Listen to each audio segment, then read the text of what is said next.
धर्मराज युधिष्ठिर कहने लगे, हे भगवान, मैं आपको कोटि कोटि प्रणाम करता हूँ। अब आप कृपा करके चैत्र शुक्ल एकादशी का महात्म्य कहिए।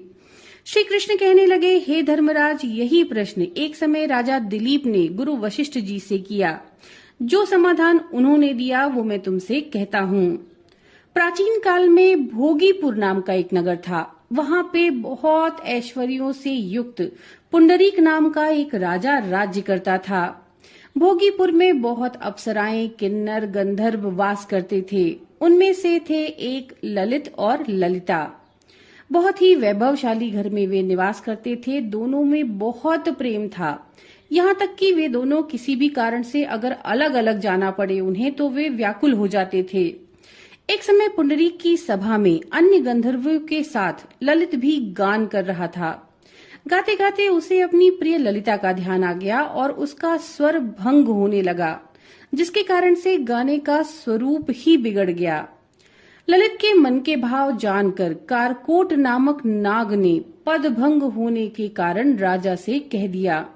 तब पुंडरीक ने क्रोधपूर्वक कहा कि तू मेरे सामने गाता हुआ अपनी पत्नी का स्मरण कर रहा है, इसलिए तू कच्चा मांस और मनुष्यों को खाने वाला राक्षस बनकर अपने किए कर्म का फल भोग।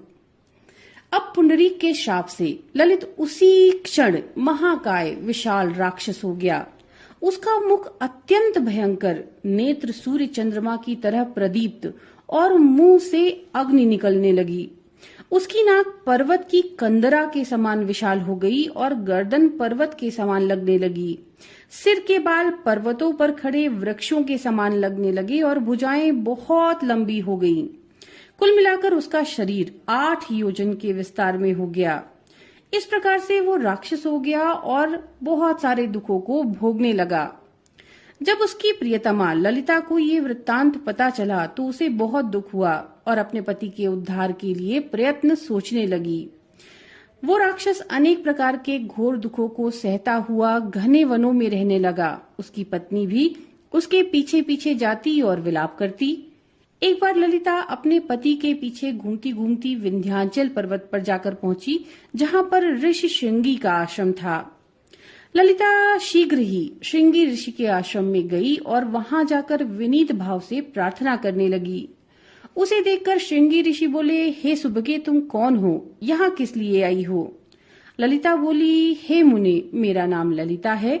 मेरे पति राजा पुंडरीक के श्राप से विशालकाय राक्षस हो गए। इसका मुझको महान दुख है। उनके उद्धार का कोई उपाय बताइए। ये सुनकर श्रृंगी ऋषि बोले, हे गंधर्व कन्या, अब चैत्र शुक्ल एकादशी आने वाली है, जिसका नाम कामदा एकादशी है। इसका व्रत करने से मनुष्य के सभी कार्य सिद्ध हो जाते हैं। अगर तुम कामदा एकादशी का व्रत करके उसका पुण्य अपने पति को दे दो तो शीघ्र ही वो राक्षस योनि से मुक्त हो जाएगा। राजा का श्राप भी शांत हो जाएगा। मुनि के ऐसे वचनों को सुनकर ललिता ने चैत्र शुक्ल एकादशी आने पर उसका व्रत किया और द्वादशी को ब्राह्मणों के सामने अपने व्रत का फल अपने पति को देती हुई भगवान से इस प्रकार प्रार्थना करने लगी, हे प्रभु, मैंने जो ये व्रत किया इसका फल मेरे पति को प्राप्त हो, जिससे वो राक्षस योनि से मुक्त हो जाएं। एकादशी का फल देते ही उसके पति राक्षस योनि से मुक्त होकर अपने पुराने स्वरूप को प्राप्त हुए। फिर अनेक सुंदर वस्त्राभूषणों से युक्त होकर ललिता के साथ विहार करने लगे। इसके बाद वो दोनों विमान पर बैठकर स्वर्गलोक को चले गए।